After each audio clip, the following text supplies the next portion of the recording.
আসসালামু আলাইকুম। Hello viewers, welcome to my channel. আজকে আমি আপনাদের দেখাবো কিভাবে আপনারা যে কোনো ফোন কল রেকর্ড করবেন।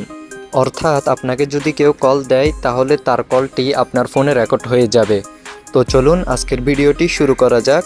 শুরু করার আগে আপনাদের কাছে আমার একটি ছোট্ট রিকোয়েস্ট থাকবে, যারা এখনও আমার চ্যানেলটিকে সাবস্ক্রাইব করেন নাই তারা এখনই আমার চ্যানেলটিকে সাবস্ক্রাইব করে পাশে থাকা বেল আইকনটি অল করে ভিডিওটিতে একটি লাইক করে দিবেন। প্রথমে আপনারা ফোনের কল অ্যাপসটি ওপেন করে নেবেন। এরপর আপনারা উপরের দিকে দেখবেন 3 লাইন দেখা যাচ্ছে, এখানে ক্লিক করবেন। এরপর সেটিংয়ে ক্লিক করবেন। তো সেটিংয়ে আসার পর দেখেন এখানে অনেকগুলো অপশন শো করবে। তো এখান থেকে আপনারা কল রেকর্ডিং অপশনটি খুঁজে বের করে নেবেন। এরপর আপনারা কল রেকর্ডিংয়ের উপর ক্লিক করবেন। তো গাইস, শুরুতেই দেখেন ডিলেট রেকর্ডিং নামে একটি অপশন দেখা যাচ্ছে, আপনারা এটির উপর ক্লিক করবেন। ক্লিক করার পর দেখেন এখানে অনেকগুলো অপশন শো করবে। তো এখান থেকে আপনারা চাইলে যে কোনো একটি সিলেক্ট করে রাখতে পারেন। তো আমি আপনাদের বলি, এখানে দেখেন প্রথমে 7 দিন, এরপরে 14 দিন, এরপর 30 দিন।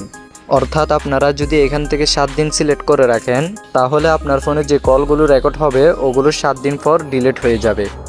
এরপর আপনারা নিচের দিকে দেখেন অটোমেটিক্যালি রেকর্ড আননোন নাম্বারস, এর পাশে দেখেন একটি অপশন শো করতেছে। তো আপনারা এটিকে অন করে দিবেন। তো এটি অন করার সাথে সাথে আপনার ফোনের কল রেকর্ড হওয়া শুরু হয়ে যাবে। এখন যদি আপনাকে কেউ কল দেয় তাহলে তার কলটি অটোমেটিক এখানে রেকর্ড হয়ে যাবে। তো আজকের ভিডিও এতটুকুই। আশা করি আপনাদের কাছে আমার ভিডিওটি ভালো লেগেছে। যদি ভিডিওটি বুঝতে আপনাদের কোনো সমস্যা হয়ে থাকে তাহলে আপনারা আমাকে কমেন্ট বক্সে জানাবেন। সবাই ভালো থাকবেন। আসসালামু আলাইকুম।